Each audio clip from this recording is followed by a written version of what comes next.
Dear Papa Dudut, magandang araw po sa inyo, Papa Dudut. Ako po si Adela. Nagsimula po ang kwento ko noong 32 years old pa lamang ako. Noong time na yon ay accounting staff po ako sa isang kumpanya. Hindi ko na lamang po babanggitin ang pangalan kasi wala na po ako ngayon doon. Pinalaki po ako ng tatay ko na isang single dad. Iniwan kami ng nanay namin sa kanya noong 5 years old pa lamang ako. 5 kaming magkakapatid at ako ang pangalawa. Yung panganay namin ay nagtatrabaho sa Thailand at teacher siya roon. Ako naman ay nakatira noon sa bahay ng stepmom ko na si Tita Des. Kasama ko roon ang mga nakababata ko pang kapatid. May kaya si Tita Des. Mataas ang posisyon niya sa kumpanyang pinagtatrabahuhan nila ni Papa. Si Papa naman ay management consultant.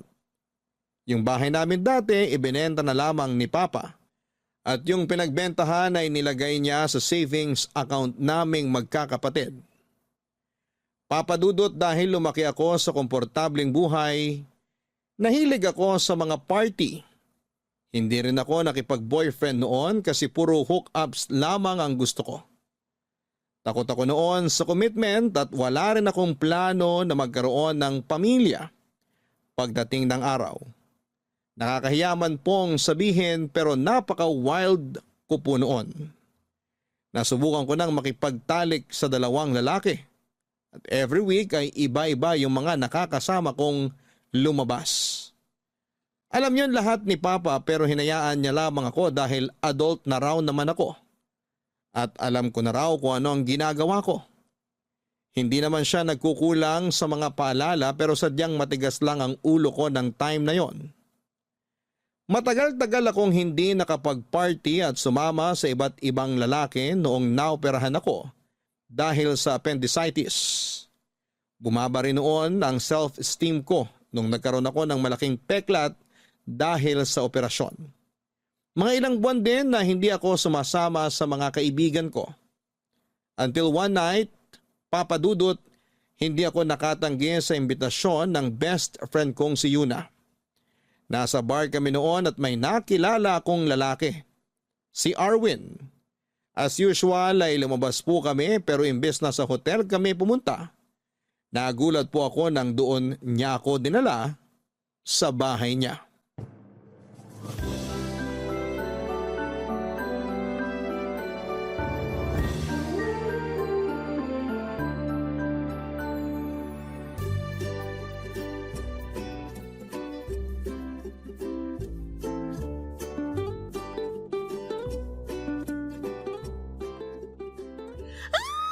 Talaga? Sa bahay ka niya dinala? Shucks! Napakahaba talaga ng hair mo, bakla! Mahaba talaga. Pati yung ano. Swerte mo naman! Sana tinawagan mo ko para nakijoin ako sa inyo. Gaga, may rule tayo, di ba? Na bawal mag-share ng kalandian. Hindi ko naman yun nakakalimutan. Di ka talaga mabiro. Kasi mukhang bet na bet mo yung guy na kasama mo last night. So, how's the performance? It's a 10. At alam mo ba, siya pa lang yung pinakamabait na nakaduko. Talaga? Paano mo naman nasabi? Pinagluto lang naman ako at hinatid pa pauwi. Nagpahatid ka sa bahay nyo? Syempre hindi. Hindi siya exempted sa rules ko pagdating sa one night stand thingy ko, no? Hindi ko pa rin binigay sa kanya yung totoo kong pangalan. Sabi ko, Ella yung pangalan ko. Saan ka nagpahatid? Sa mall ako nagpahatid. Nagdahilan na lang ako na may kailangan pang bilhin bago umuwi. Gusto pa nga niya ako samahan eh. Sana nagpasama ka. Nagdahilan nga lang, di ba? Saka hanggang doon na lang talaga yung oras namin na magkasama. Sayang naman. Sana tinodo mo na. Kinilala mo na dapat. Tapos ano, aabot kami sa talking stage. At sunod nun, manliligaw na siya. At yun yung pinakaayaw ko mangyari eh. Maglalaro na kami ng mahal-mahalan. Yak! Kadiri naman yung ganun. Makayak naman to. Allergic ka lang talaga sa commitment kaya ka ganyan. Ay, sa ginagawa mo, Baka inuugat ka na, wala ka pa ring boyfriend. Hindi lahat ng babae kailangan ng boyfriend. Mas masaya ako na ganito kalaya. Uy, pero aminin mo, kinakabahan ka rin after ng encounter mo sa mga lalaki mo. Kasi, what if may sakit sila at nahawaan ka? Kaya dapat, magkaroon ka na ng isa sa mga nakasama mo dati. Or pwedeng maghanap ka ng bago. Gawin mong FOBO. Parang ang boring naman nun. Isa lang talaga. Baka madali kaming magkasawaan sa isa't isa. Ang sabihin mo, hindi ka lang talaga kontento sa iisang lalaki. Naku ha? Baka kasing luwang na ng wristband yan. Hoy, grabe! Napaka-OA naman nun. Pero seryoso, wala pa ba tayong planong magtino? I mean, baka kasi kung kailan natin maisipang magkaanak, saka naman hindi na pwede. Alam mo naman tayong mga babae, dumarating sa menopausal stage. Ayoko pang magkaanak. Parang hindi pa kasi talaga ako ready sa ganung responsibilidad. Saka alam mo naman yung sweldo ko, sarili ko pa lang yung kayang buhayin. 18,000 monthly, hindi pa pwede sa may anak. Gets naman kita, lalo na dito tayo nakatira sa city. Mas mataas ang cost of living. Kung nasa 30K siguro yung sweldo, carry na. 30K? Paano yung rent at utility bills? Konti lang matitira sa 30K after mag-grocery. Ay, oo na, huwag ka na lang mag-anak. Lumandi ka na lang.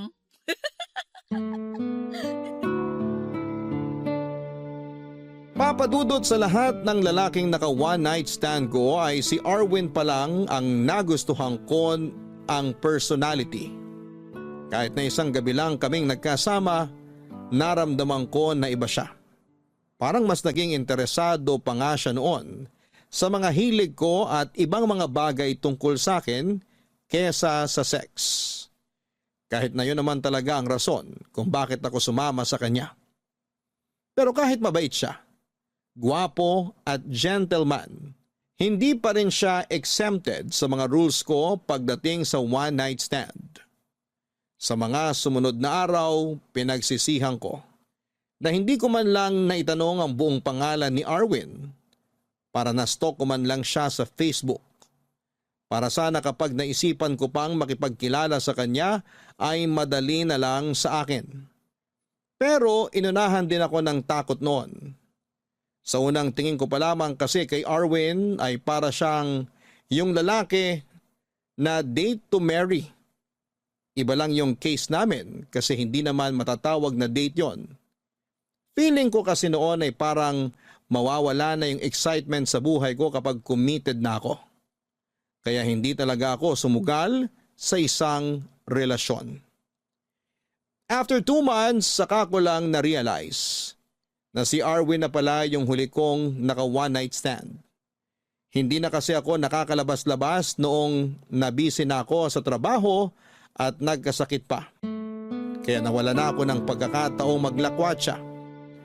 Hanggang isang araw, may napansin sa akin ang kaibigan kong si Yuna, Papadudot.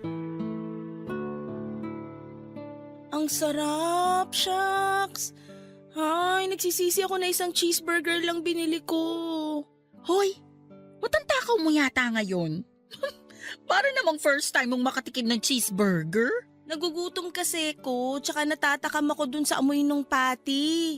Parang gusto ko tuloy umorder nito para sa merienda mamaya. Tapos may kasamang mainit-init na fries na isasawsaw ko sa ice cream. Ay, parang ayoko na magtrabaho. Gusto ko na lang kumain ng kumain. Mas gusto ko yung fries. Di kasi ako mahilig sa burger.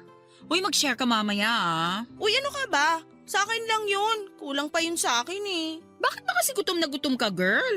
Hindi ka ba kumain kanina bago pumasok sa trabaho? Kumain naman. Pero nagugutom talaga ako eh. Kulang yung kinain ko kanina. Grabe ha, naninibago ako sa'yo. Kahit naman ako.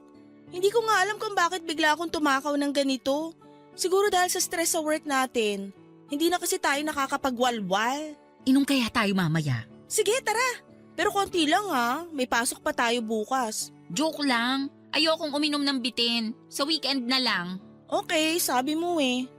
Wala rin naman ako sa mood uminom. Parang mas gusto ko matulog mamaya pag uwi ko. Wow! Ikaw ba talaga yan? Parang ibang Adela ata ang kaharap ko. Sana lang hindi ka sinasapian ng mabuting kaluluwa. Para kang tanga dyan, kung ano-ano sinasabi mo. Kasi nga nakakagulat na ayaw mong lumabas. Nasanay kasi ako sa Adela na mahilig pumarty. At saka alam mo na. Tapos isipin mo, 2 buwan ka ng ganyan. Kaya nahihiwagaan na talaga ako sa'yo. Wag mo na lang kasi kung pansinin. Kahit tumataba ka na. Ha? Uy, hindi ako nagbibiro ha.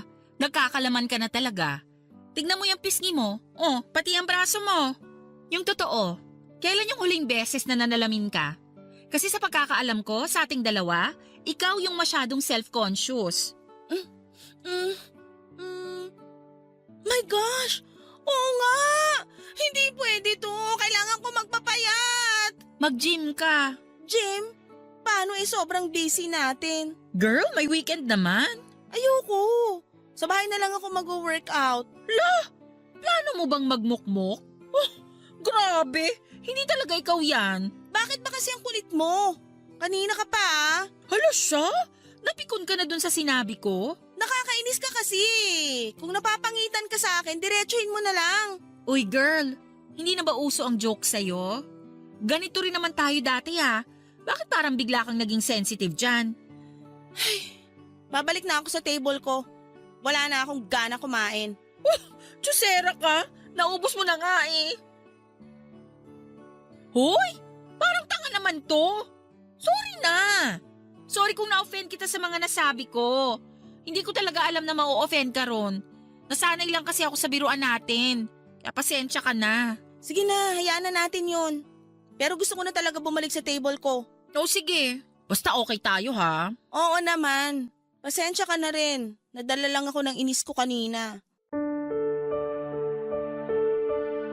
Papa Dudut, hindi ko alam kung bakit gano'n na lamang ang inasal ko sa kaibigan kong si Yuna. Hindi naman ako gano'n ka-sensitive noon sa kahit ano pang sinasabi niya. Nasasakyan ko pa ang mga biro niya pero noong time na yon, hindi ko maintindihan ang sarili ko. Mabuti na lang at likas na mabait si Yuna kaya nilawakan na lamang niya ang pangunawa niya pagdating sa akin. Pero pag uwi ko noon sa bahay, napag-isip-isip ko ang mga sinabi ni Yuna. Habang nasa kwarto ako noon at nakaharap sa malaking salamin, saka ko lang napagtanto na totoo nga ang mga sinabi ni Yuna. Tumataba na ako, pinisil-pisil ko ang braso ko na ayaw kong tumaba noon. Pero sa pagkakataong yun ay wala na akong magawa dahil nandun na yon. Medyo nagkaka-double chin na rin ako. Kaya inatake na naman ako ng insecurities ko sa sarili ko dahil sa pagbabagong yon ang katawan ko. Pwede naman ako mag-gym o kaya ay maglaan ng oras para mag-workout araw-araw. Pwede rin akong mag-diet pero ewan ko ba Papa Dudut. Wala akong ka-interes na gawin yon. Na-insecure ako sa itsura ko pero nawalan din ako ng gana sa mga ginagawa ko noon para ma-maintain ang magandang katawan. At sa pag-iisip ko po noon, bigla na lang akong namutla nang may isa pa akong napagtanto, Papa Dudut. Grabe ang kaba ko. Nang ma-realize kong 2 buwan na pala akong hindi dinadatnan, Papa Dudut. Papa Dudut, anemic ako at aware din ako na meron akong PCOS. Nalaman ko yon noong nagpa-check up ako bago pa man maoperahan dahil sa appendicitis. Kaya normal na sa akin ang ma-delay ang period ko. Isa pa ay nagpipills din ako pero after ng operasyon ay hindi na ako nakapag-take noon. Isa pa Papa Dudut nang maalala ko kung gaano kami kapusok ni Arwin. Nang gabing may nangyari sa amin ay bigla akong na-paranoid. Hindi ko kasi maalala kung gumamit ba siya ng proteksyon o hindi noong time na yon. Inis na inis ako sa sarili ko dahil hindi ko nagawang maging responsable sa huling beses na lumandi ako. Alam ko na dapat ang gagawin ko pero dahil sa sweetness at kabutihang ipinakita noon sa akin ni Arwin ay parang nalunod na lamang ako sa presensya niya. Parang nawala na lang noon lahat ng mga bagay na inaalala ko. At narealize ko lang na nangyari pala yon sa akin kung kailan ilang buwan na mula nang may mangyari sa amin. Posibleng buntis ako, Papa Dudut. Kaya naman nagpiti ako kaagad ng araw na yon at hindi ako makapaniwala sa naging resulta. Namutla ako nang makita ang 2 pulang linya sa pregnancy test na hawak ko. Ilang beses ko pang inulit yon. Pero iisa lang ang naging resulta. Hanggang sa naisip ko nang kumonsulta sa isang OB. Wala muna akong pinagsabihan noon dahil hindi ako handa sa magiging reaksyon ng pamilya ko at ng kaibigan ko, Papa Dudut.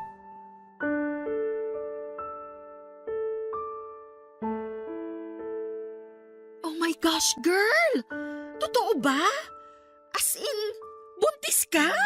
Oo, confirmed na. Nagpatingin na rin kasi ako sa OB. At ang sabi niya, mahina raw yung kapit ng bata kaya maselan yung pagbubuntis ko. Alam na ba yan ng tatay mo? Hindi pa. Wala pa akong pinagsasabihan sa kanila. Tayong 2 pa lang ang nakakaalam nito. Ay, saka ayoko rin sanang ipaalam. Alam mo naman yung ugali ni Tita Des. Baka sabihin nun ipapaako ko pa sa kanila yung magiging gasto sa pagbubuntis ko. Pero paano ka niyan?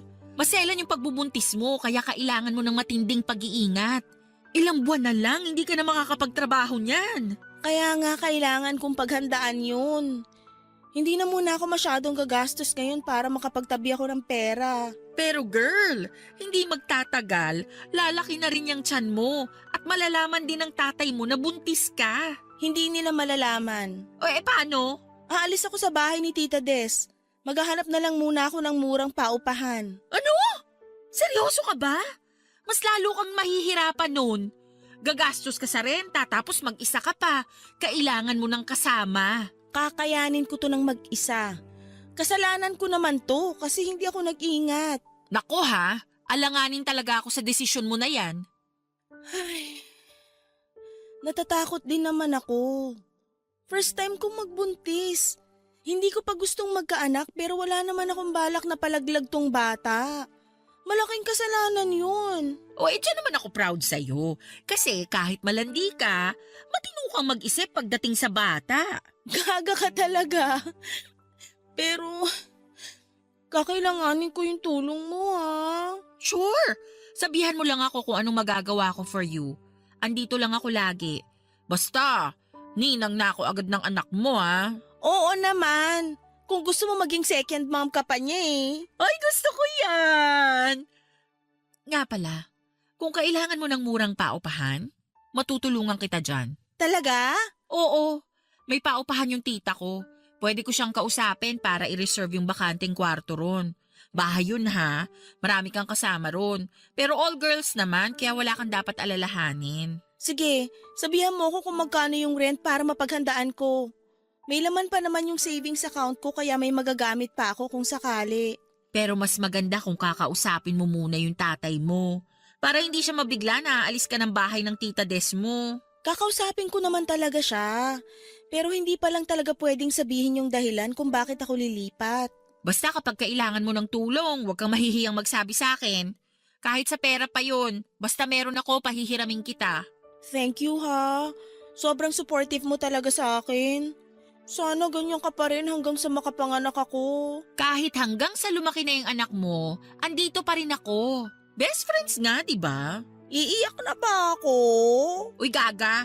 Ayoko ng mga iyak-iyak na yan. Alam mo naman yun eh. Pero ikaw, kailan ka magkaka-baby? Ay nako, tigilan mo ako sa mga tanong na ganyan. Wala pa nga makabuntis sa akin eh. Tumatanda na kasi tayo. Isipin mo, kung sa mga susunod na taon ka pa magkakaanak, ang tanda mo na kapag nag-college na yung anak mo.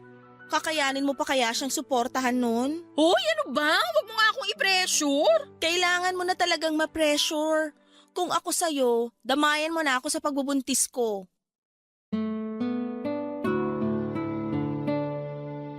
Papa Dudut, sa tulong ni Yuna ay nagawa kong makalipat sa isang maliit na kwarto sa pinapaupahang bahay ng tita niya. Mabait naman ang tita niya at madali ring kausap. Binigyan pa nga po ako noon ng discount dahil swerte raw ako kapag may tenant na buntis. Natuwa ako dahil bukod sa safe at malinis naman ang tinutuluyan namin ay friendly rin ang mga kapwa ko tenant. Mas excited pa sila noon na makalabas ang baby ko kesa sa akin. Ang kagandahan pa sa inuupahan ko ng time na yon ay malapit lang yon sa ospital. Hindi ako mahihirapan tuwing kailangan kong magpa-check up. Ang problema ko lang noon, Papa Dudut, ay nahirapan na talaga akong kumilos noong lumaki na ang tiyan ko. Hindi ako pwedeng mapagod ng sobra at ma-stress. Hindi rin ako pwedeng magbuhat ng mabibigat. Sa dami ng bawal sa akin noon ay hindi na po ako nakapagtrabaho. May naipon naman ako para sana sa panganganak ko pero hindi nasasapat yon kung kasama pa ang budget ko hanggang sa makapanganak ako at makarecover. Kaya naman kahit nag-aalangan ay humingi na ako ng tulong sa tatay ko. Papa Dudut, hindi naman nagalit ang tatay ko noong nalaman niyang buntis ako. Nag-worry lamang siya sa kalagayan ko at sinabing mas maaga sana ako nagsabi sa kanya para hindi na ako nahirapan pa. Kinumbinsi niya ako na ipaalam sa ama ng dinadala ko ang tungkol sa pagbubuntis ko. Pero hindi ko naman po masabi sa kanya na hindi ako sigurado kung si Erwin ang ama ng ipinagbubuntis ko. Lalo na't hindi ko naman talaga lubusang kilala ang lalaking yon. Pero sa kabila ng lahat ay sinagot ni Papa ang mga gastusin sa pagbubuntis ko. Wala na rin akong nagawa noong pinabalik niya ako sa bahay ni Tita Des dahil kailangan ko raw ng mas komportableng matutuluyan.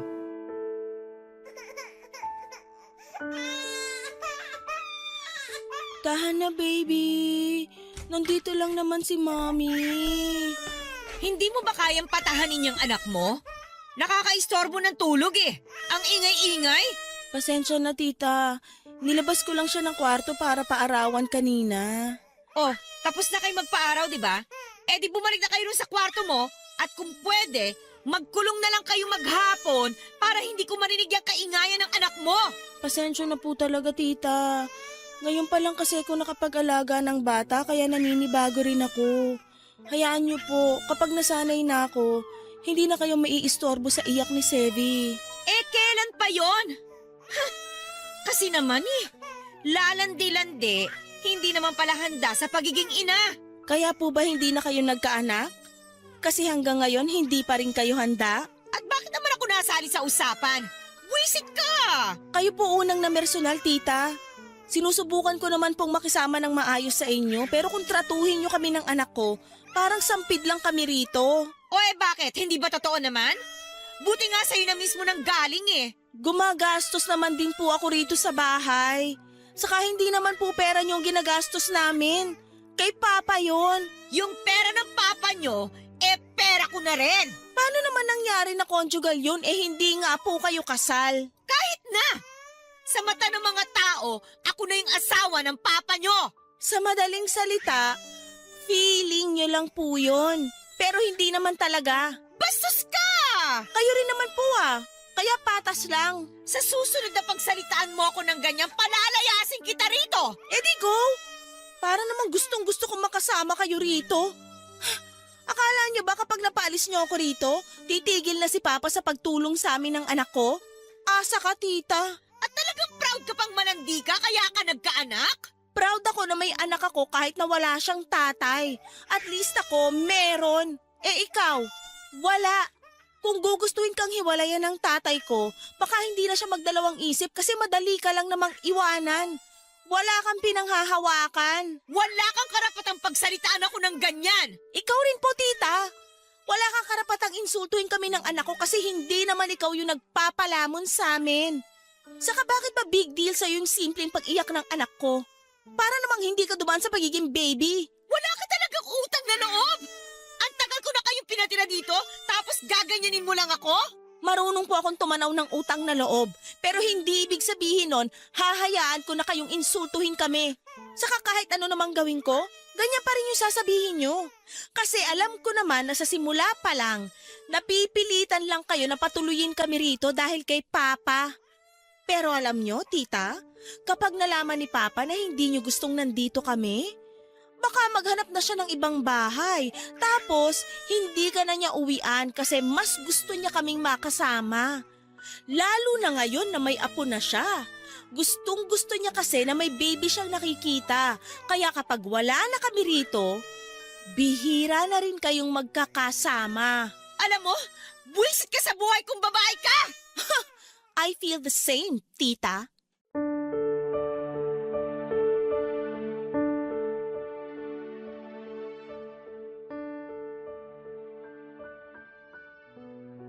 Papa Dudut, pinalaki ako ng tatay ko na palaban at hindi basta-bastang nagpapatapak sa kahit na sino.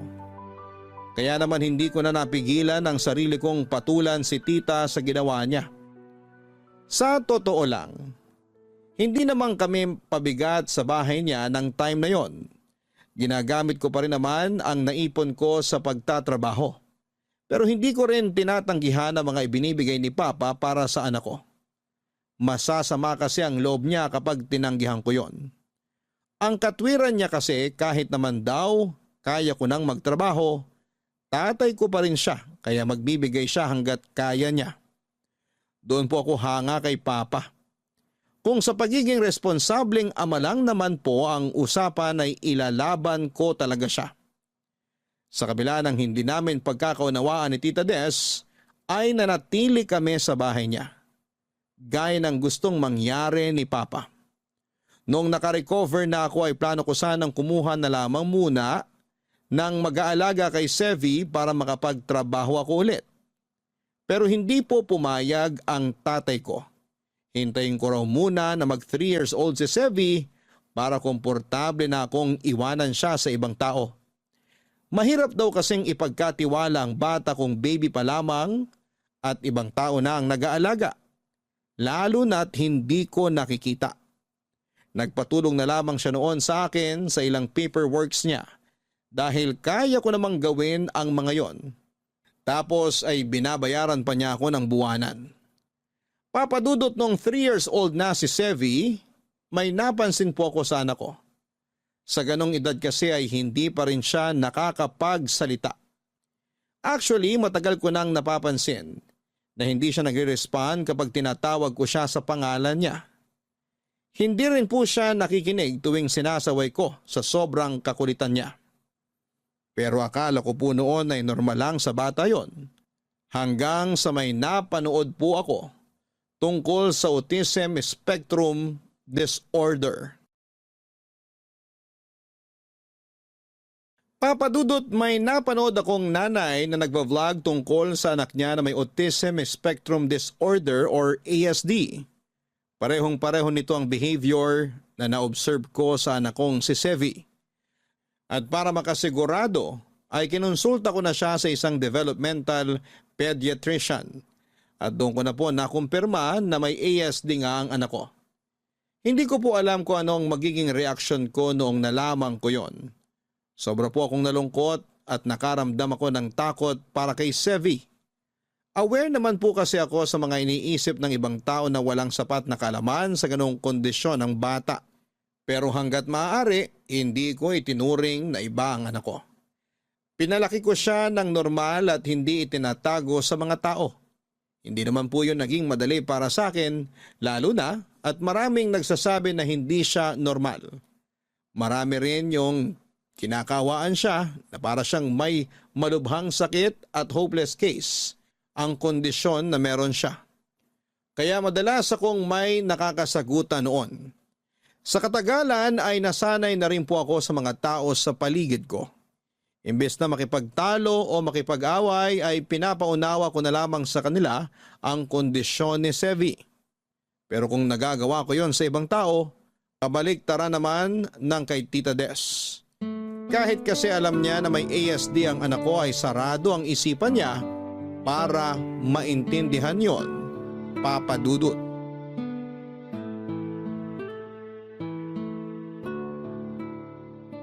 Ay, salamat. Nakatulog din si Sevi. Makakapaglaban na ako.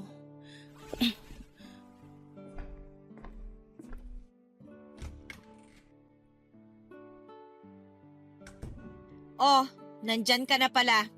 Kanina pa ba kayo nakauwi? Kani-kanina lang po, tita. Ay nako, dapat kasi hindi mo na inilalabas yung si Sevi. The more na na-expose yan sa ibang tao, the more na nabubuli yan.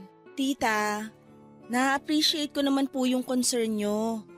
Pero alam ko naman po yung ginagawa ko. Sinasanay ko siya para mamuhay kagaya ng ibang bata. Hindi ko naman siya pwedeng ikulong na lang dito sa bahay at itago para protektahan. Hindi po ganun yun. O edi ikaw na yung marunong. Sana all, palabas-labas lang, pasyal-pasyal. Kung makagastos, akala mo naman may trabaho. Tita, please. Nagsisimula na naman po kayo. Matagal na ako nagsimula. Papunta na nga tayo sa ending eh. Anong ibig niyo sabihin? Eh kasi, ako na mismo magsasuggest sa tatay mo na paalisin na kayo rito. Masyado na kasi kayo masakit sa mata. Pumapangit yung umaga ko kapag nakikita ko kayo. Eh di pumikit ka. Hindi mo na ako madadala dyan sa pamimiloso po mo, no? Maghintay ka lang. Mapapaalis ko na rin kayo rito. Ganon? Eh di good luck po, tita. Wait ko yan, promise. Alam mo, bakit kaya hindi mo hanapin yung tatay ng anak mo? Pamalay mo, panagutan ka kahit malaki na si Sevi. Tsaka sa kondisyon niya, mukhang kailangan niya talaga ng tatay eh. Kaya ko naman palakihin si Sevi nang ako lang yung magulang niya. Kaya mo nga. Pero yung kondisyon ng anak mo, kaya mo pa bang i-handle? Ay, sayang si Sevi. Ang pogi pa namang bata. Ano? Paano naman siyang naging sayang? Eh kasi kulang-kulang yung anak mo eh. Kailangan pa bang sabihin yun para maintindihan mo, Adela? Paglaki niya, baka walang magkagusto dyan. Hindi kasi siya normal eh. At sa tingin nyo, normal kayo sa lagay na yan? Ang kitid ng utak nyo. Pinaliwanag ko na sa inyo yung kondisyon ng anak ko, pero anong magagawa ko kung sadyang mahina kayong umintindi? Kahit anong paliwanag pa ang gawin mo, hindi pa rin mababago no na hindi normal yung anak mo. Kaya alam mo ko ako sa'yo, ilayo mo siya sa akin at sa ibang tao para hindi siya masaktan. Doon kayo! Far away! Okay na sana kung nagmamalasakit lang talaga kayo eh. Pero matagal nang malinaw sa akin yung motibo nyo, kaya tigil-tigilan nyo ako, tita. Yun nangyari sa anak mo, alam mo sa tingin ko, karma mo yun. Kasi sa sobrang kalandian mo, yan na nangyari. Hindi ka kasi nakukontento sa isang lalaki, di ba? Parang ikaw din nung bago ka napunta sa tatay ko. Kung hindi naman naging kayo, hindi rin magbabago yung buhay nyo, di ba? Saka yung sinasabi mong karma, para lang yun sa mga kagaya nyo. Wala naman akong niloko at sinirang relasyon sa ginawa ko noon. Isa pa, hindi ko tinuturing na malas sa buhay ko si Sevi. Kahit dumating siya sa panahong hindi pa ako handa, minahal ko siya ng buong buo bilang anak ko. Blessing nga siya sa akin eh. Nagbago yung pananaw ko sa buhay nang dahil sa kanya. Eh kayo, kaya siguro hindi pa nagbabago yung pananaw nyo kasi hindi nyo nga naman naranasan maging ina. Papadudot yun na ang huling beses na nagkasagutan kami ni Tita Des. Umalis kami sa bahay niya hindi dahil sa pinapalayas niya kami, kundi dahil gusto kong palakihin ang anak ko sa magandang environment at hindi sa may kabahay kaming ganon kasama ang ugali. Hindi kasi ako nakakapagpigil tuwing harap-harapan niyang iniinsulto ang anak ko. Ayaw ko naman na lumaki ang anak kong naririnig palagi ang pagtatalo namin ni Tita Des.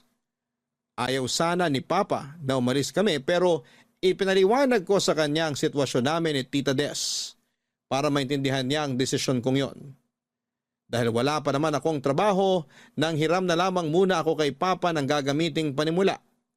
Nangako ako sa kanya na babayaran yon paunti-unti kapag nagkaroon na ako ng trabaho. May narekomenda sa akin si Yuna sa Makati. Nakahanap siya roon ng 1-bedroom apartment. Dahil sa sitwasyon ng anak ko, naghanap na lamang ako ng home-based jobs hanggang sa matanggap ako bilang virtual bookkeeper. Hindi man kalakihan ng sweldo ko noong una ay sumasapat naman yon para sa gastusin namin ni Sevi. Kumuha na lamang ako ng taga-alaga niya para may magbabantay sa kanya kapag oras ng trabaho ko. Papadudot, bukod sa trabaho ko ay naghanap po ako ng isang side hustle. Naging affiliate ako ng isang shopping platform at naisip ko rin pong mag-online selling ng mga ukay pero branded na damit. Wala na po akong naramdamang hiya o kaartihan noon dahil kung hindi ako didiskarte ay walang mangyayari sa amin ni Sevi. Nakakapagod at nakakadrain ang ginagawa ko noon. Hindi ko na naisip na maglakwatsa at hindi na rin po ako nakakabili ng mga bago kong gamit sa kagustuhang makaipon para sa future ng anak ko. Bala ko po kasi siyang i-enroll sa school para sa may kondisyong kagaya niya. May kamahalan lamang yung tuition kasi private pero malaking tulong naman yon sa progress ni Sevi.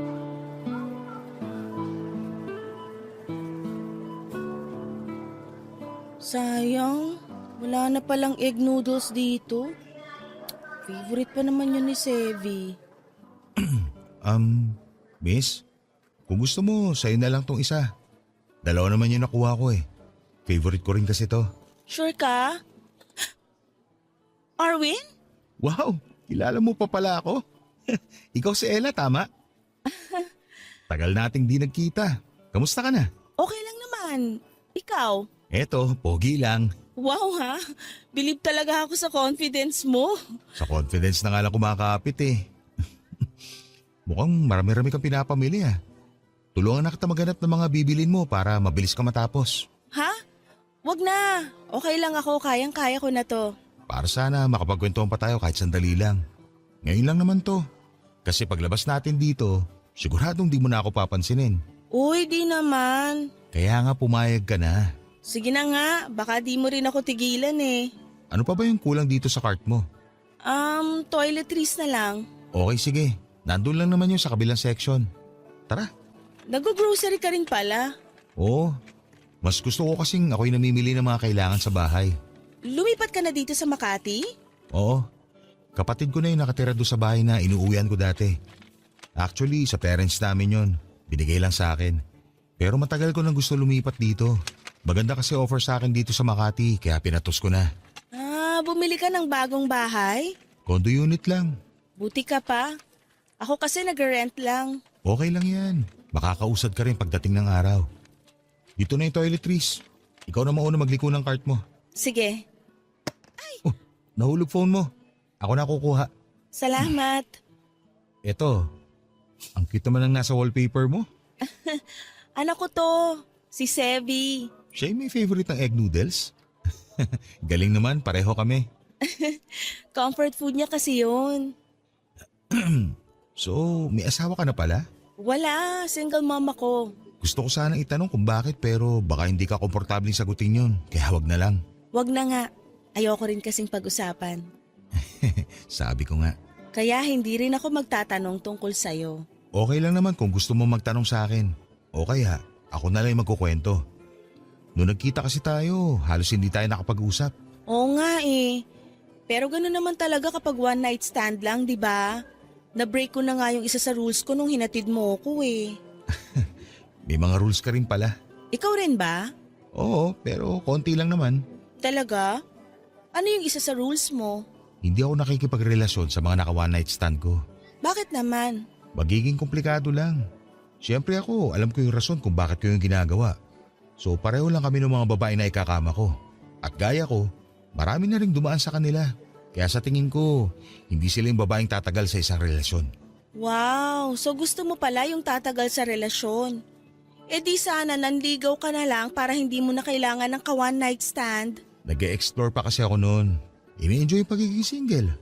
Kaya wala pa talaga akong balak na manligaw. Pero nagbago na yun ngayon. Gusto ko, kung may makakarelasyon man ako, yun na rin yung pakakasalan ko. Date to marry guy ka pala. Parang gano'n na nga. Okay, tama na tong chismisa natin. Kukuha na ako ng mga kailangan namin tapos diretso na ako sa counter. Ikaw ba? Gano'n din. Kaya sabay na lang tayo. Ikaw bahala.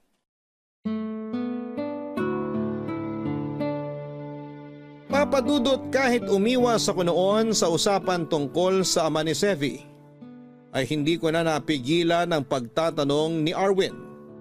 Lalo na noong nalaman niya kung ilang taon na ang anak ko. Parang may iba raw kasi siyang nararamdaman noong nakita niya yung wallpaper ko noong time na yon. Naging honest naman ako noong tinanong niya kung may ibang lalaki pa ba akong nakasama matapos yung nangyari sa amin. Sinabi ko na rin na posibleng siya ang ama ni Sevi pero niremind ko rin siya na huwag munang mag-assume hanggat hindi pa napapatunayang mag-ama nga sila. Bago nga po kami naghiwalay noong araw na yon, ay siya na mismo ang kumuha ng contact details ko para magkausap kaming muli. Inad niya ako sa Facebook at nag-message din siya kaagad. After kong i-accept ang friend request niya, sunod-sunod na po ang naging tanong niya tungkol kay Sevi. Walang araw na hindi niya kinukumusta ang anak ko, kahit na hindi pa siya sigurado kung siya nga ang ama nito. Na-touch ako sa ginagawa niya noon. Sinabi ko rin ang kondisyon ni Sevi at tinanggap naman niya yon. Nag-suggest pa nga siya ng magandang eskwelahan para sa bata. Parang mas excited pa nga siya noon kesa sa akin. May pagkakataon na sinusubukan niyang kausapin si Sevi through video call. Pero kahit siya ay hindi rin pinapansin ng anak ko. Gayon pa man ay nakita ko ang pagiging patient niya sa ganong sitwasyon. Lalo na yung pagiging kalmado niya. Bagay na gustong gusto ko sa isang lalaki. Kaya naman tuwing nagme-message si Arwin ay iba na yung excitement na nararamdaman ko. Sa tingin ko nga po noon ay nagugustuhan ko na siya. Papa Dudut. Papa Dudut, sa muli naming pag-uusap ni Arwin ay mas napalagay na ako sa kanya. Kaya naman inamin ko na sa kanya na hindi talaga Ella ang pangalan ko. Natawa pa siya dahil hindi ko naman daw kailangang ilihim ang tunay kong pangalan. Kung ayaw ko na raw makipagkita o makipag-usap ulit ay irerespeto naman daw niya. Hindi namin napag-usapan ang personal naming buhay, kaya hindi ko alam kung may nakarelasyon na siya. Matapos yung una naming pagkikita. Laging tungkol kay Sevi ang topic namin pero sobrang na-appreciate ko yon. Hanggang isang araw ay bigla naming napag-usapan yung nangyari sa amin. Doon ko lang napagtanto kung bakit parang sigurado na si Arwin na siya ang ama ng anak ko at kung bakit gano'n na lamang siya ka-attach sa bata. Hindi raw pala siya gumamit ng proteksyon. Nakaligtaan na raw niya yon dahil sa kapusukan naming dalawa. Papa Dudut, nahihiya ako tuwing naaalala ko yon. Hindi ko man lang ma-imagine na naging ganun pala ako ka-wild noong wala pa akong anak. Na umabot pa sa puntong nabuntis ako tapos ay hindi ko alam o hindi ako sigurado kung sino ang ama ng pinagbubuntis ko. Hindi ko po alam kung ano ang magiging reaksyon ng mga listeners ng Barangay LS sakaling umere po itong kwento ko. Pero medyo inaasahan ko na rin po na hindi nila magugustuhan yung naging gawain ko noon. Tungkol naman po sa hinala ni Arwin na siya ang ama ni Sevi. Para makasigurado ay hiningi niya ang consent ko para sa sample ng anak ko na kailangan niya para sa isang paternity test.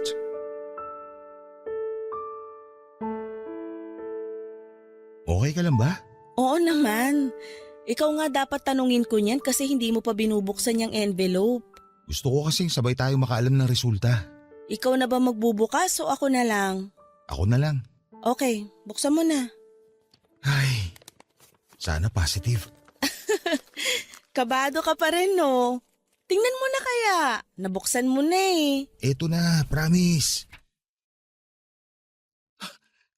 Positive! Adela, nag-match kami! Yun! Ano ko si Sevi? May anak na ako! Daddy ka na. Pwede ba akong ilagay sa birth certificate niya bilang tatay niya?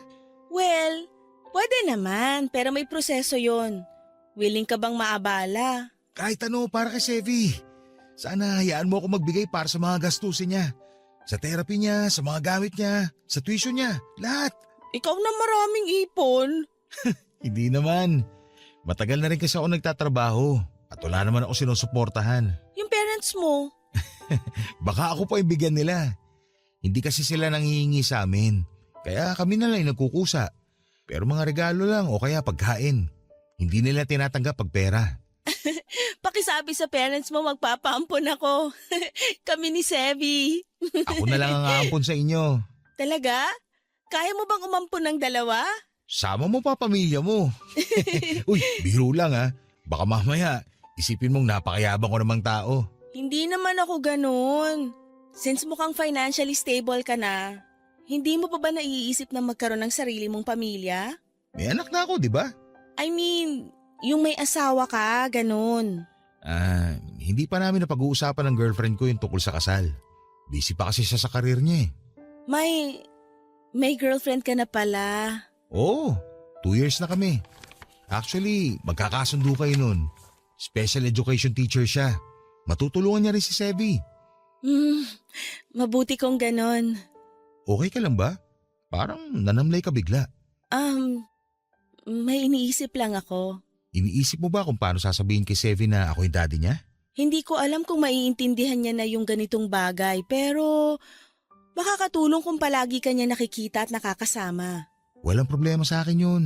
Palagi ko siyang pupuntahan. Pero tingin mo magiging okay lang lahat to sa girlfriend mo? Oo naman. Maiintindihan niya yung tungkol kay Sevi. Yung sa atin, nangyari naman yun bago pa naging kami. At hindi ko rin alam na may anak na pala ako. Ikaw rin. Hindi ka sigurado no na ako yung ama.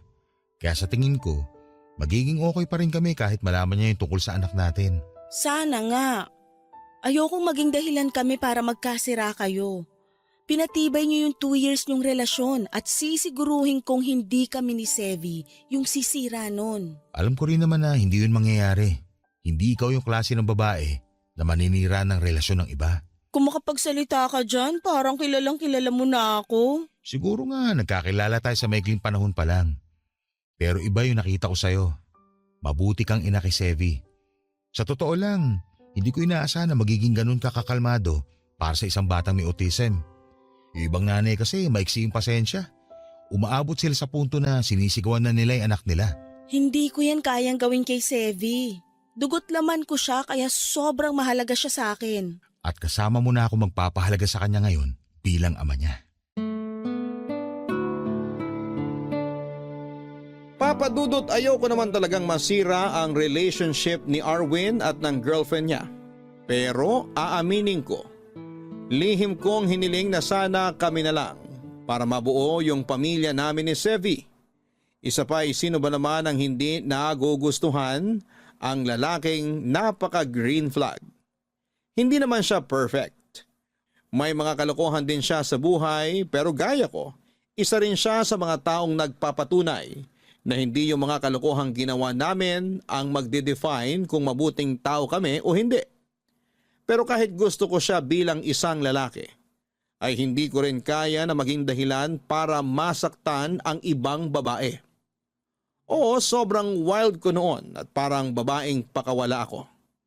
Pero never ko pang nagawa na mang-agaw ng boyfriend ng iba o manira ng relasyon. Sinigurado ko rin na yung mga nakakasama kong lumabas ay walang karelasyon para hindi magkaroon ng problema. Ipinaalam ni Arwin sa girlfriend niya ang tungkol sa paternity test. Laking pasasalamat ko noong hindi ito nagalit. Wala raw problema ito kung magpapakaama si Arwin sa anak namin. Kaya naman nakahinga na ako ng maluwag noon.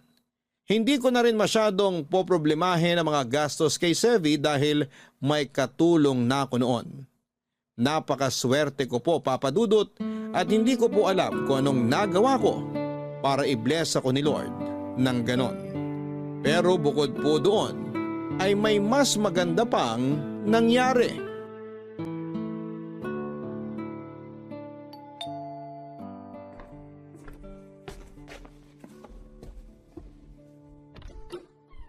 Arwin, ikaw pala.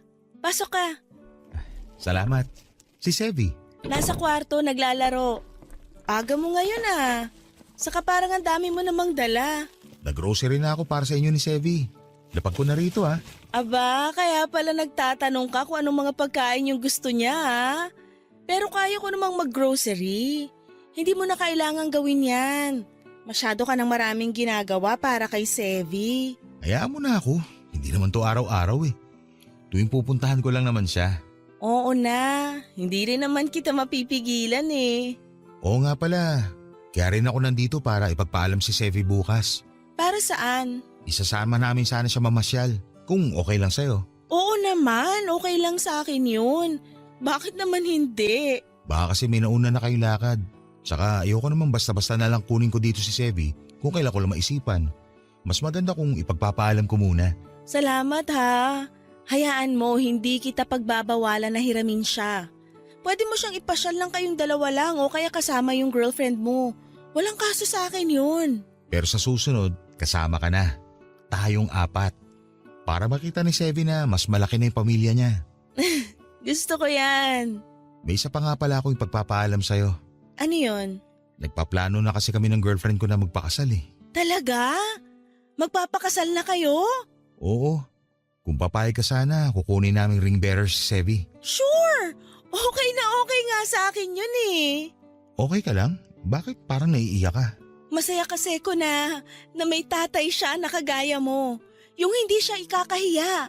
Hindi ka natatakot na isama siya sa labas, na ipakilala siya sa ibang tao na anak mo siya. Sobrang sarap sa pakiramdam na proud ka na anak mo si Sevi. Sino ba namang hindi magiging proud daddy na isang batang masarap mahalin? Mahal na mahal ko si Sevi, Adela. Thank you, Arwin. Thank you kasi dumating ka sa buhay namin.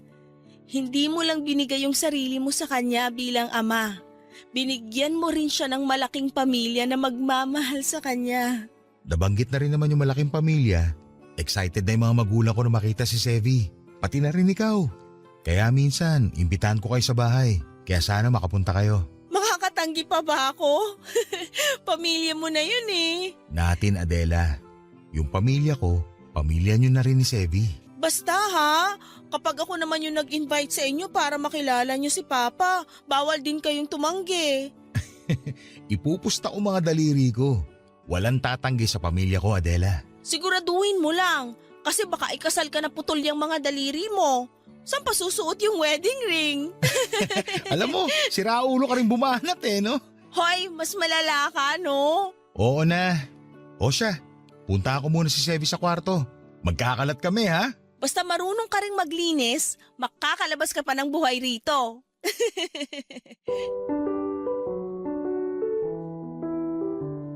Papa Dudut, sobrang saya ng puso ko dahil hindi lang nagkaroon ng ama si Sevi kundi nagkaroon pa siya ng malaking pamilya na hindi ko rin talaga inaasahan. Gaya ng sabi ni Arwin, mabait ang mga magulang niya at napamahal kaagad sa kanila ang anak namin. Natuloy ang kasal ni Arwin at ng girlfriend niya pero kahit na mag-asawa na sila, hindi pa rin siya nawawala ng oras para kay Sevi. Mas napadalas pa nga ang pagpunta nila sa amin para makapag-bonding kami.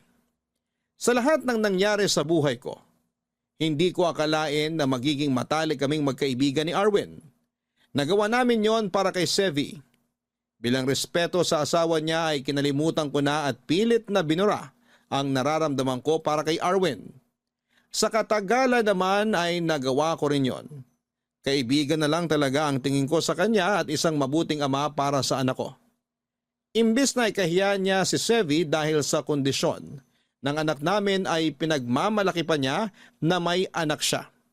Binuksan niya ang isipan ng mga taong hindi pa lubusang nauunawaan ng kondisyon ni Sevi at ng iba pang mga batang may ASD. Sabi nga po ni Arwin, kung isa raw kaming puzzle, si Sevi yung pinakamahalagang puzzle piece na bumuo sa amin. Sa ngayon ay nakalipat na kami ni Sevi sa bagong bili naming bahay. 5 years old na siya at nakapagsasalita na rin sa tulong ng mga therapy niya. Hanggang dito na lamang po ang medyo komplikado pero masayang kwento ng buhay ko at ng aking anak na si Sevi Papa Dudut. Maraming salamat po sa inyong lahat na nasa likod ng napakagandang programa ninyo sa radyo. Sana po hindi kayo magsawa na magbahagi ng iba't ibang kwento ng totoong buhay para magsilbing inspirasyon sa amin. Malaking bagay po ito para sa amin na minsan ay pinanghihinaan din ng loob. Mabuhay po kayo and God bless. Ang inyong forever kapuso at kabarangay, Adela. Mga kabarangay, huwag nating tingnan ang autism bilang isang limitasyon. Ang mga batang may ganitong kondisyon ay may kanya-kanyang kwento ng lakas at katatagan. Kaya naman hayaan natin sila na ipakita ang kanilang kakayahan at makasabay sa mundong sa kanila rin naman nakalaan. Natatangi ang kanilang kakayahan at talento. Hindi nila kailangang magbago para makibagay sa mundo dahil ang mundo mismo ang kailangang matuto na tanggapin sila at pahalagahan. Malaking tulong ang pagtanggap na ito para sa mga magulang tulad ni Adela at Arwin. Kaya ugaliin nating maging sensitibo sa mga salitang binibitawan natin. Dahil kung meron mang higit na masasaktan, yon ay ang mga magulang na buong pusong tinanggap ang kanilang mga anak. Anuman ang kanilang kondisyon. Hanggang sa muli mga kapuso, ako po si Papa Dudut. Nakasama ninyo sa mga kwento ng pag-ibig, buhay at pag-asa sa nangungunang Barangay Love Stories Number 1. Dear Papa Dudut, magandang araw po, itago niyo na lamang po ako sa pangalang Kiel. 31 years old at dati po akong online sex worker na nakatira sa Pasay. Bunso ako sa 4 na magkakapatid. Ang buhay ng pamilya namin ay may halintulad ko sa bagyo. Napaka-unpredictable. May mga panahon na para bang nasa alapaap kami na kaya naming bilhin lahat ng bagay na gusto namin. At may mga panahon din na walang-wala kami ni pambili ng itlog na ulam. Ay hirap pa kami, Papa Dudut. Parehong sugarol ang mga magulang ko. Nasanay na kaming magkakapatid na nakaasa sa swerte ng nanay at tatay namin sa sugal na ginawa nilang trabaho sa pang-araw-araw. Tuwing hapon, sa halip na magsiesta, ay lumalabas agad si nanay ng bahay, dala ang mga kakaning ibinebenta nito. Dumidiretso ito sa bahay ng kaibigan niyang may sariling sugalan sa likod ng kanilang bahay. Doon ay pinagsasabay niya ang pagtitinda habang nakaupo sa harapan ng mga baraha. Sa kabilang banda ay nalulong naman sa sabong ang tatay ko. Kapag nananalo ng sugal ang mga magulang ko ay daig pa namin ng mayayaman kung maglustay ng pera. Pero kapag pareho silang minalas ay nagtsatsaga kami sa instant noodles at dilatang ulam. Dahil sa mga bisyo ng mga magulang ko ay mabilis na nalubog sa utang ang pamilya namin. Umabot sa halos kalahating milyon ang pinagsamang utang ng mga magulang ko. Sa puntong hindi na nila ito kayang bayaran, kaya ang ginawa ng tatay ko ay tinakasan na lamang niya ang mga ito. Nagising na lamang ako isang araw na hindi namin mahagilap ang tatay ko. Yun pala ay tinakbuhan na niya ang mga pinagkakautangan niya. Papa Dudut.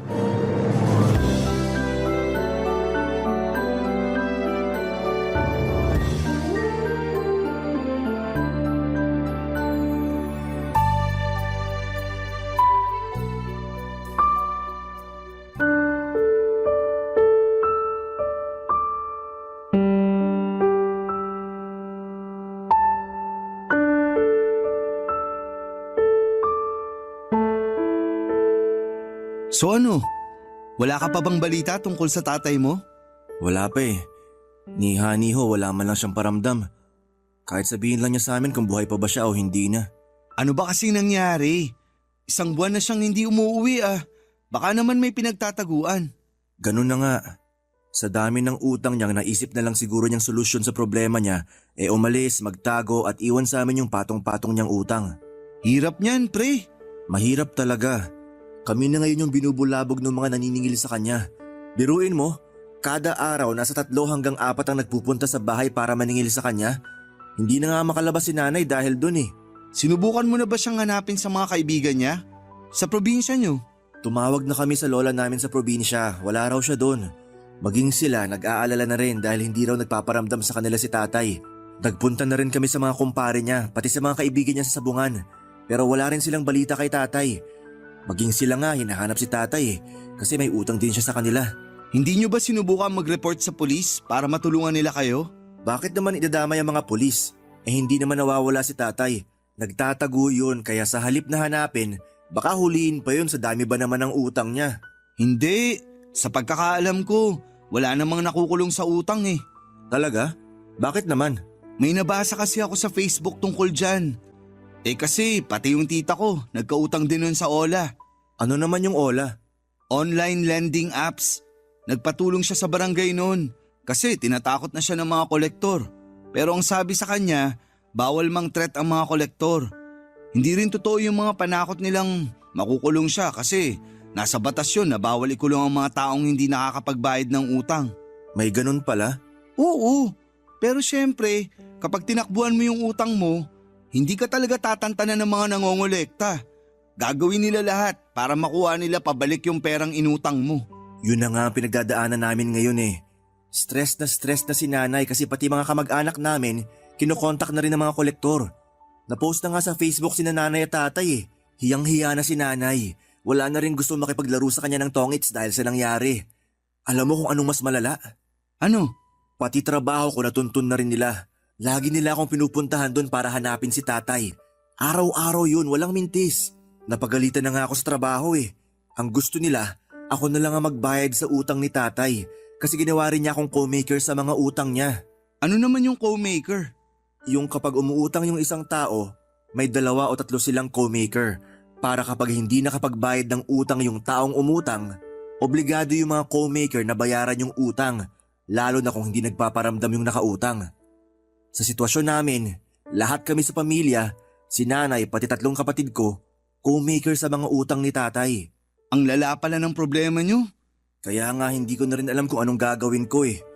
Paano ko mababayaran yung libu-libong utang ni tatay kung isa lang akong gasoline boy? Yung araw-araw kong ang sahod, hindi na makasurvive sa isang araw eh. Di subukan mo na lang umutang din para magbayad sa utang ng tatay mo. Di mas lalo na kaming nalubog sa utang niyan. Wala eh, yun lang yung naisip kong paraan eh. Ang hirap kasi ng problema nyo. Kung pwede lang sanang tularan si tatay na magtago na lang din ako. Pero di ko kayang iwan si nanay eh. Naaawa na rin ako sa kanya. Kapit ka lang pre. Sigurado namang giginhawa rin ang buhay nyo balang araw. Basta, laban lang. Papadudot lumipas pa ang ilang buwan at hindi na talaga nagparamdam pa sa amin si tatay.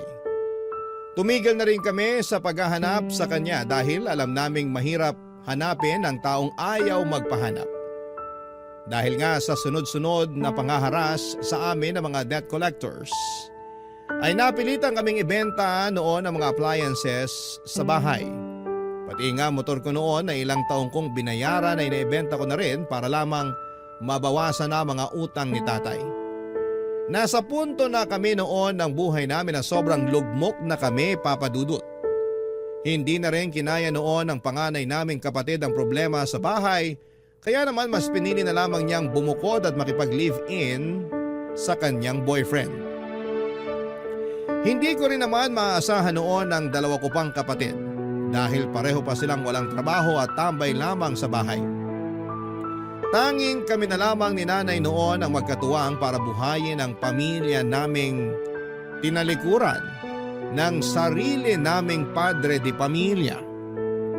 Ginawa ko ang lahat ng makakaya ko para kumita ng ekstrang pera. Naghanap ako ng sideline at pati sa gabi ay nagtatrabaho din po ako. Lahat ng pwedeng pagkakitaan ay pinatos ko. Pero kahit na anong pagod ang gawin ko noon, ay hindi pa rin talaga yon sapat para bayaran ang utang ni tatay. Para lamang ako nagtutulak ng isang malaking pader na kahit na anong paghihirap, ang gawin ko ay hindi man lamang ito gumagalaw. Hanggang sa isang araw, isang kaibigan ang nagalok sa akin ng isang trabaho na maaari raw akong makakuha ng easy money, papadudot.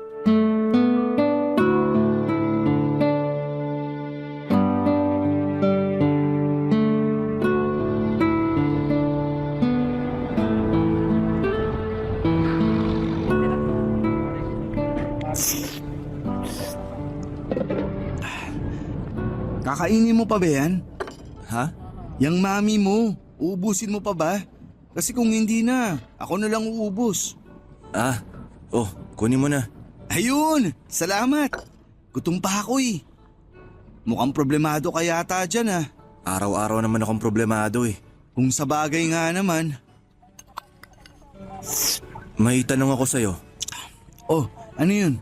Kapag may nag-alok ba sa'yo ng easy money, tatanggapin mo? Depende. Anong easy money ba yan? Illegal ba yan? Hindi ko alam. Paanong hindi mo alam? Magnanakaw ka ba? Mang-hold up? Kasi krimen yung mga yun. Hindi naman ako mananakit ng tao. Eh ano nga? Mamamakla ka. Maghahanap ka ng sugar mommy. Medyo parang ganon. Sabihin mo na kasi kung anong klaseng easy money yan. Kilala mo si Gabriel, di ba? Oo, yung biglang yumaman ng walang dahilan. Tapos ayaw namang sabihin kung anong trabaho. Sa tingin ko may nag-i-sponsor dun eh. Kaya biglang nagkapera. Tingnan mo, may sarili na nga siyang sasakyan eh. Wala siyang sponsor, kundi nagbebenta siya ng videos online. Video? Anong video naman yung binibenta niya? Vlogger ba siya? Hindi. Gumagawa siya ng malalaswang video, tapos ibinibenta niya sa internet. Ah, oo. Alam ko na yun. Maraming ang ganyan sa internet ngayon. Yun ang trabaho niya? Oo.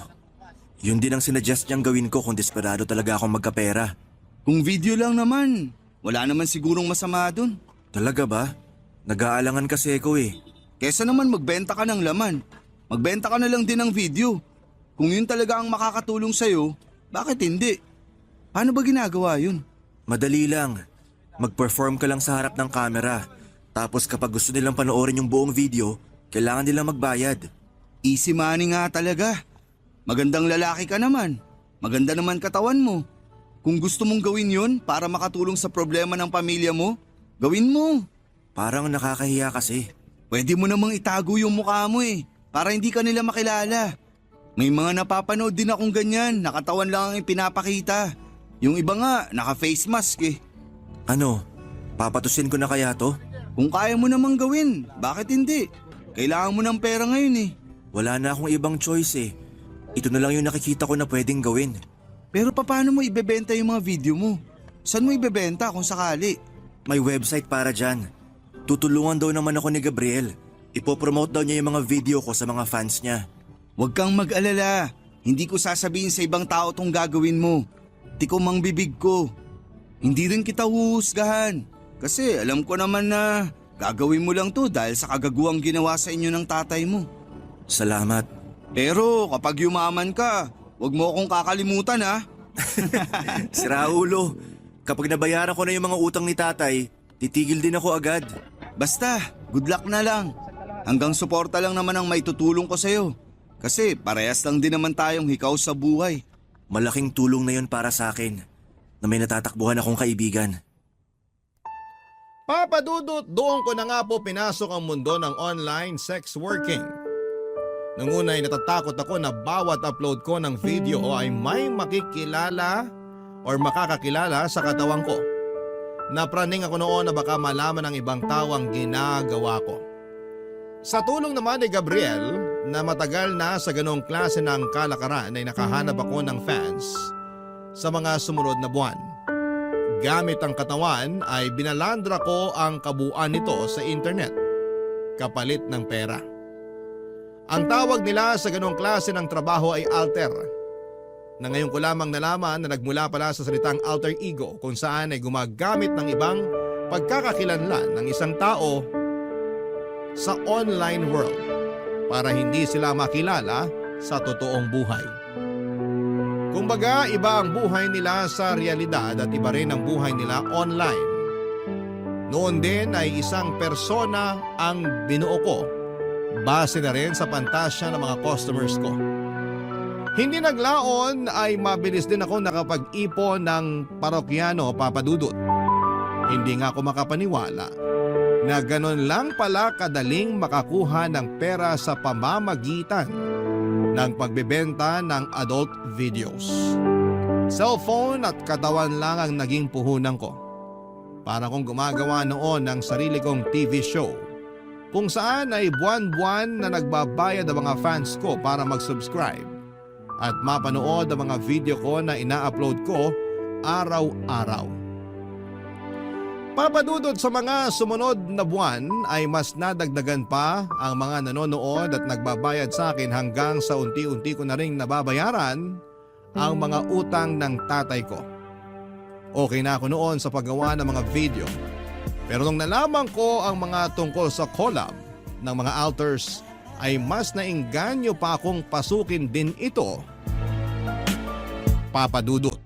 Barangay Love Stories. Barangay Love Stories. Sa mundong pinasok ko ay marami akong nalaman tungkol sa mga personal na pagnanasa ng iba't ibang mga tao. May mga fans ako na mahilig sa paa. May mga fans naman ako na gustong-gusto akong makitang sumasayaw ng sexy. May mga personalized na videos din akong ginagawa na nagro-roleplay para bigyang buhay ang mga pantasya ng supporters ko. Lahat ng yun ay ginagawa ko sa pangalan ng pera. Hindi naglaon ay mas lumaki pa ang buwan ng kita ko. Pinatos ko na rin kasi noon ang mga indecent proposals na natatanggap ko lalo na sa mga mayayamang parokyano. Dahil doon ay nag-resign ako sa trabaho ko bilang gasoline boy at nag-focus na lamang ako sa paggawa ng mga videos. Noong tanungin ako ni nanay kung saan ko nakukuha ang mga perang ipinambabayad ko sa mga utang ni tatay, ay nagsinungaling na lamang ako na nakahanap ako ng mas magandang trabaho. Hindi na siya nagtanong pa simula noon at hinayaan na lamang niya akong kumita ng pera. Hanggang sa isang gabi ay nakatanggap ako ng isang message sa kapwa ko alter. Nagtatanong siya sa akin kung willing daw ba akong makipag-collab sa kanya. Papadudod ang collab na tinutukoy niya ay ang collaboration o pagsasama ng dalawang individual para gumawa ng isang proyekto. Kumbaga sa mga singer, dalawang mga awit ang magsasama para gumawa ng kanta. Ganon din sa amin ang collab kung saan ay dalawang sikat na alter ang magsasama sa isang video para sa pareho nilang fans.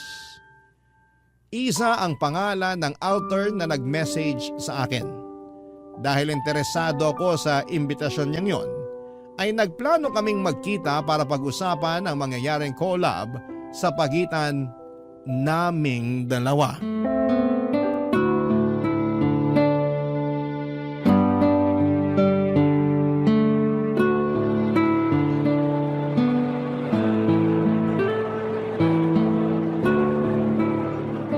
Excuse me, ikaw ba si Kiel? Ikaw lang yung nakasuot ng green na varsity jacket dito eh. Ako nga. Ikaw si Isa? Oo. Matangkad ka pala ha? Sa mga video mo kasi kung hindi ka nakaupo, lagi kang nakahiga. Teka, nakasubscribe ka sa akin? Oo. Na-curious ako sa'yo kasi maraming bumabanggit sa pangalan mo. May pa-poll kasi ako sa channel ko kung sinong alter ang gusto nila makakollab ko. Ikaw yung may maraming boto kaya pinanood ko yung mga video mo. Hanggang solo ka lang pala? Never mo pang na-try makipag-collab? Hindi pa eh. Natatakot ako makipagkita sa ibang alter. Tsaka mas safe na rin yung mag-isa lang ako. Mas marami kang makukuhang fans kapag nakipag-collab ka. Mas madidiscover ka ng ibang tao. Ayaw mo ba nun? May mga ilang nag-invite na rin sa akin noon na makipag-collab kaso puro lalaki. Hindi ako pumapatol sa lalaki kaya hinindian ko sila. Ikaw lang ata yung unang babae na nag-message sa akin. Kaya pala nakipagkita ka kahit hindi ka naman nakikipag-collab. So, ibig bang sabihin ito, G ka? Ano ba?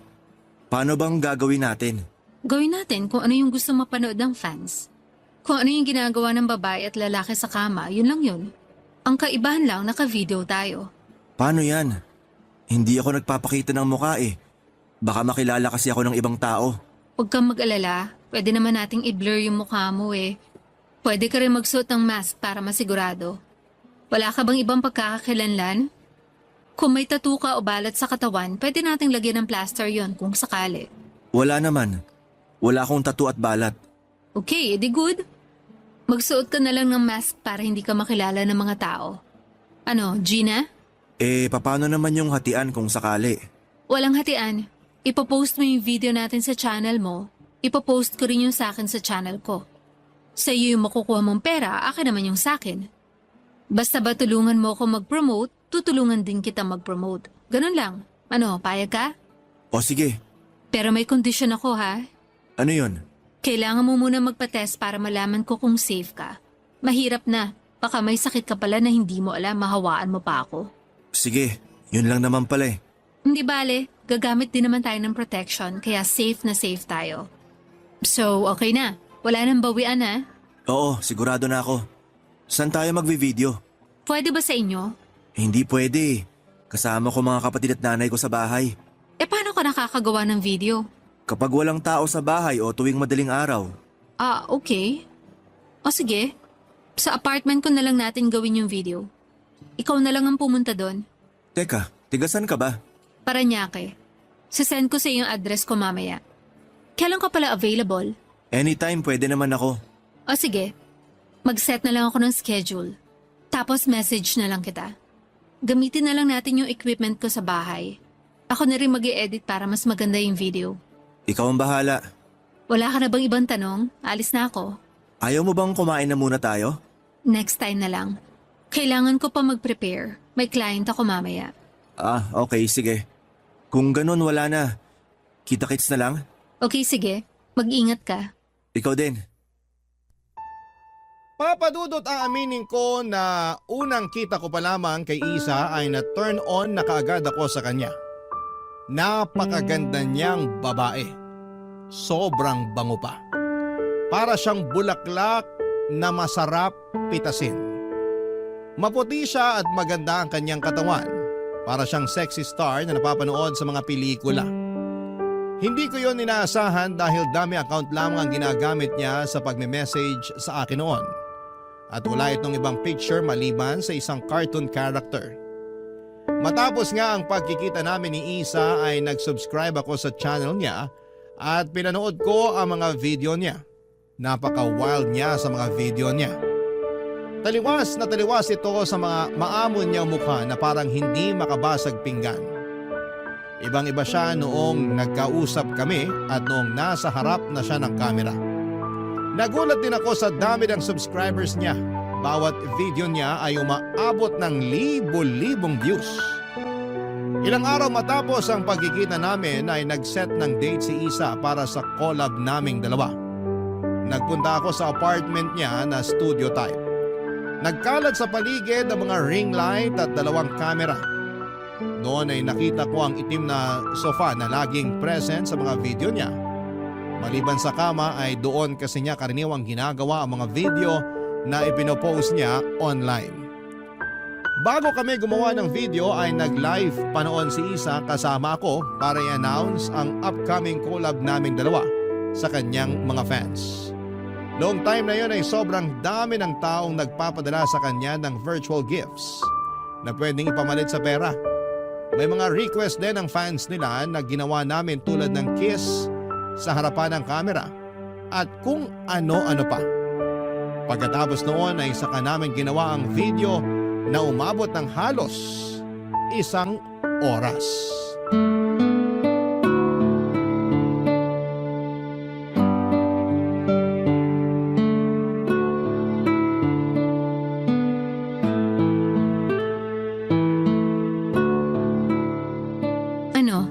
Kumusta naman yung first collab experience mo? Okay naman. Nung una medyo kinakabahan ako kasi first time ko lang makipagtalik sa harap ng kamera.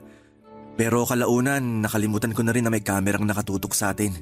Nagulat nga ako na nakatagal ka rin eh. Mahaba rin yung nagawa nating video ah. Ang hirap kayang magpigil. Pero sabi mo nga kailangan umabot ng at least 30 minutes para masulit ng mga tao yung bayad nila. Oo. Sila ang boss natin eh. At kung anong gusto nila mapanood, yun dapat ang i-perform natin. Sorry pala kung sa mukha mo tumama yung… Wala yun. Mas gusto nga nila eh. Alam mo, sa trabaho nating to, gustong-gusto ng mga nanonood yung wild. Hindi kasi nila nagagawa yun sa totoong buhay. Kaya tayong gumagawa nun para sa kanila. So paano pala yun? Isasend mo na lang sa akin yung video para ma-post ko sa channel ko? Oo. Mag-i-edit muna ako, medyo matagal yun. Magpapadala din pala ako sa iyo ng mga clip na pang teaser para abangan nila yung video natin. O sige, abangan ko na lang yung ipapadala mong video. Isa, may tanong ako. Ano? Matagal ka na bang nag-a-alter? Halos 2 taon na rin. 2 taon na? So kung 24 ka na ngayon, 22 ka pa lang nagve-video ka na? Oo, Pero paano ka naman napasok sa gantong klase ng trabaho? dati akong waitress sa isang strip club. May mga customer ako noon na gusto ko makitang sumayaw din. Kailangan ko ng pera noon eh, kaya sinubukan ko. Tapos yun, nagtuloy-tuloy na. Kaso, nagsara yung club na yun matapos ma-raid. Nawalan ako ng trabaho pero tinuloy ko yung pagbebenta ng laman. Tapos, na-discover ko yung pag-alter. Pinasok ko rin yun. Ganun pala. Eh ikaw, paano ka naman naging alter? Maraming utang na iniwan yung tatay ko. Kailangan ko yung bayaran para matigil na sila sa panghara sa nanay ko. May isang kaibigan na nagsuggest sa akin na magbenta ng video online kaya yun, pinatus ko rin. Halos pareho din pala tayo ng kwento. Wala namang ibang gagawa ng ganitong trabaho kung hindi dahil walang mapagkukunan ng pere. Hindi ah, may ilan na ako nakilala na gumagawa ng video kasi trip lang nila. Talaga? Oo, may naging boyfriend ako na gumagawa rin ng video, kaso naghiwalay din kami. Bakit naman? Wala, nagkasawaan. Ngayon ba? May boyfriend ka ba ngayon? Wala, single ako. Pwede bang mag-apply? Kakakilala lang natin sa isa't isa, manliligaw ka na agad. Ang bilis mo rin ah. Na-inlove ako sa'yo agad eh. Hindi ko alam, basta nung unang kita pa lang natin, hindi ka na nawala sa isip ko. Talaga? Seryoso ka? Gusto mo talaga ako maging girlfriend? Bakit naman hindi?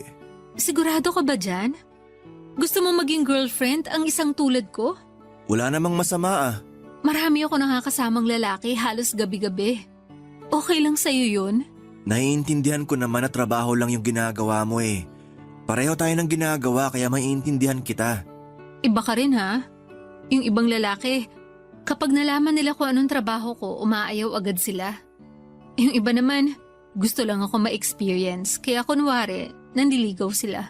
Iba ako sa kanila kasi nauna na kitang natikman. Okay, sige. Anong sige? Ligawan mo ko. Kapag nagustuhan kita, sasagutin kita. Talaga? Wala namang mawawala eh. At yun na nga po ang ginawa ko, Papa Dudut. Niligawan ko si Isa habang ginagawa yon ay nagpatuloy ang collaboration naming dalawa. Ilang videos pa ang ginawa namin dahil pumatok ang unang video na in-upload namin sa kanya-kanya naming channel. Hindi nga nagtagal ay sinagot din ako ni Isa at nakilala kaming dalawa bilang magkasintahang alter. Sobrang successful ng partnership namin noon sa puntong tumatanggap na kami noon ng live audience. 2 buhay ang meron kami noon. Ang buhay na normal na tao at ang buhay ng isang alter. Ipinakilala ko si Isa sa pamilya ko at hindi naman siya nakilala ng mga kapatid at nanay ko bilang babaeng nagbebenta ng videos online. Noong nagtagal, ay lumipat ako sa apartment ni Isa at nagsama kaming dalawa. Unti-unti ay mas yumabong pa ang buhay naming dalawa. Nabayaran ko na rin ang mga utang ni tatay dahil sa trabaho namin yon. Ang sabi ko sa sarili ko noon, kapag bayad na ang utang ni tatay ay titigil na ako. Pero nasanay na ako sa buhay ko bilang isang alter, kaya naisipan kong ituloy-tuloy na lamang ito. Maaring hindi gusto ng ibang tao ang trabaho namin ni Isa pero hindi namin ito maiiwan-iwan dahil ito na lamang ang nagbibigay sa amin ng magandang buhay. Pero kapalit ng malaking pera na natatanggap namin, Papa Dudut, sa ginagawa namin ay hindi ko po inaasahan. Na yun din pala ang sisira sa pinagsamahan namin ni Isa. Barangay Love Stories. Barangay Love Stories. Papa Dudut, alam kong nangako ako kay Isa na tatanggapin ko ng buo ang trabaho niya. Pero hindi ko alam na hindi ko rin pala ito mapaninindigan.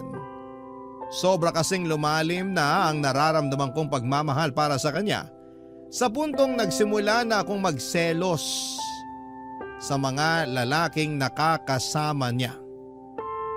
Kung ako ay hanggang video lang ang ginagawa ko, si Isa ay malawak ang trabaho niya. Maliban sa paggawa ng mga video ay nag-i-escort din siya. Sumasama siya sa mga lalaking binabayaran siya para sa isang gabing pang-aliw. Nung una ay natanggap ko naman ang trabahong yun ni Isa. Alam ko na gano'n na talaga ang ginagawa niya bago ko pa siya ligawan. Pero dumating ang relasyon namin sa puntong nawawala na siya ng oras para sa akin.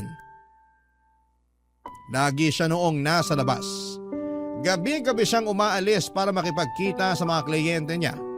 Lagi siyang tutok sa cellphone niya para maghanap ng collab at tumanggap ng mga indecent proposal sa kanya, Papa Dudut. Para bang pakiramdam ko noon ay nawawala na ang init ng relasyon namin. Malimit na lang din kasi kami noong gumagawa ng video na magkasama. Nawala na ang intimacy sa pagitan naming dalawa at lumalim ang pagsasama namin. Ang dating malalim na pagsasama ay unti-unting lumalamlam. Sinubukan kong ayusin ang relasyon namin at kinausap ko si Isa at iniheg ko sa kanya ang mga nararamdaman ko. Pati na rin ang pagkukulang niya bilang girlfriend ko.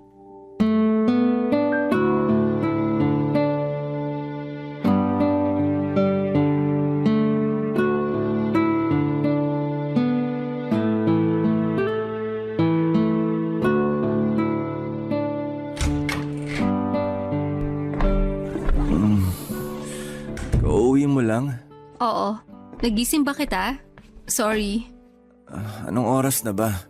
Alas 6 na. Usog ka nga. Iidlip lang ako saglit bago ako umalis. Aalis ka ulit? Saan ka pupunta?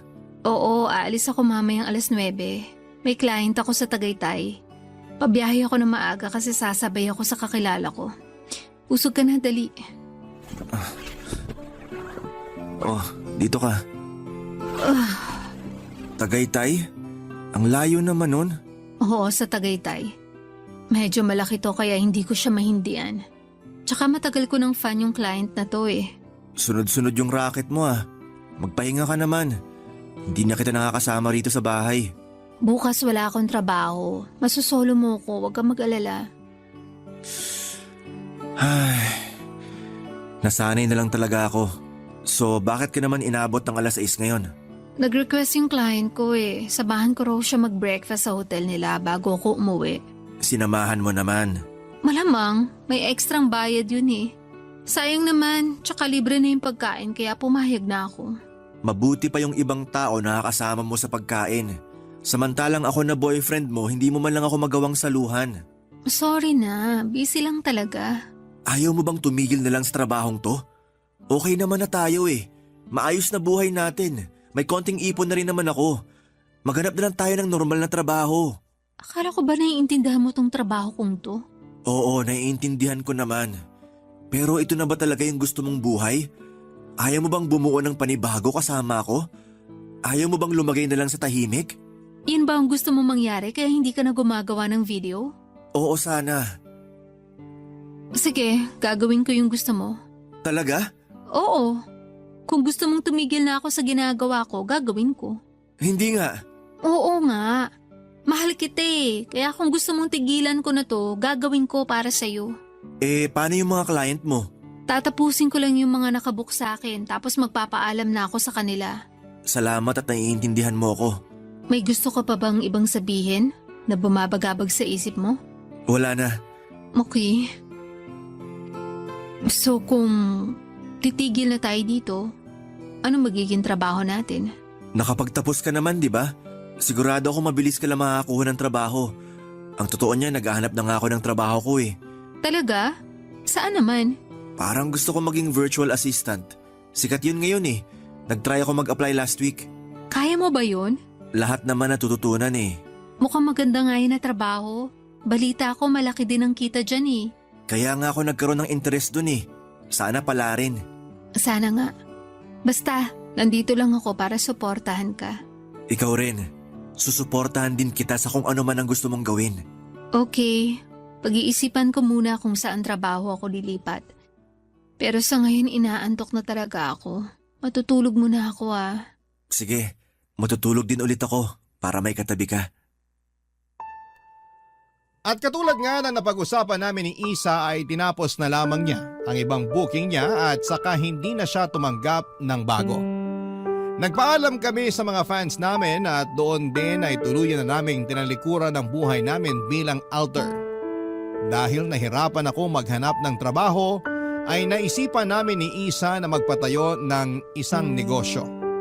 Gamit ang ipon namin ay bumuo kami ng isang coffee shop na siyang naging source of income namin. Sa unang pagkakataon ay nakapamuhay kami ni Isa na parang normal na tao. Nakapag-focus kami sa isa't isa at nagpatibay sa relasyon namin yun.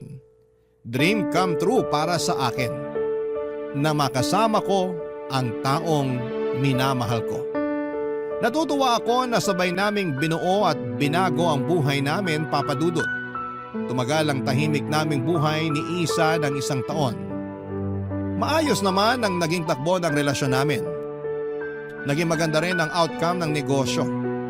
Walang naging problema sa pagsasama naming dalawa. Hanggang sa isang araw ay nahuli ko na labang si Isa na may tinatago palang sekreto mula sa akin. Papa Dudut, hindi pala siya tumigil sa pagiging escort niya. Nabasa ko ang lahat ng mga convo niya sa kanyang kliyente nung hindi na niya na-log out ang account niya sa laptop na gamit namin. Lumubog ang puso ko noong nalaman kong patuloy pa rin palang nakikipagkita si Isa sa ibang lalaki. Nang gabing yon ay isang matinding away ang namagitan sa aming dalawa, Papa Dudut.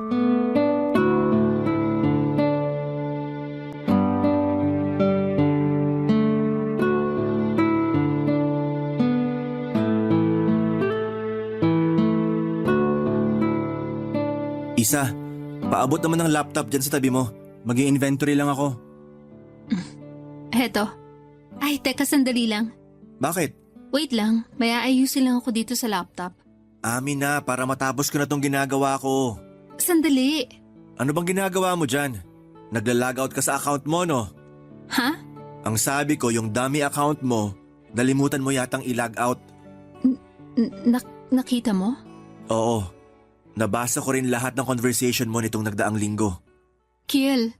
So hindi ka pa rin talaga tumigil? Nagbebenta ka pa rin ng katawan hanggang ngayon? Kailangan natin ng pera eh. Anong kailangan? May negosyo na tayo na pinagkukunan ng pera.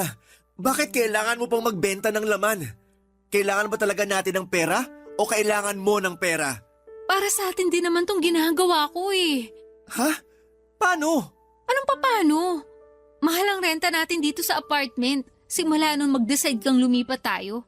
Mahal din ang renta ng pwesto ng coffee shop natin. Marami akong luho, marami ka ring luho. Sa tingin mo kasya yung sales natin kada buwan na nagmumula sa shop? Hindi!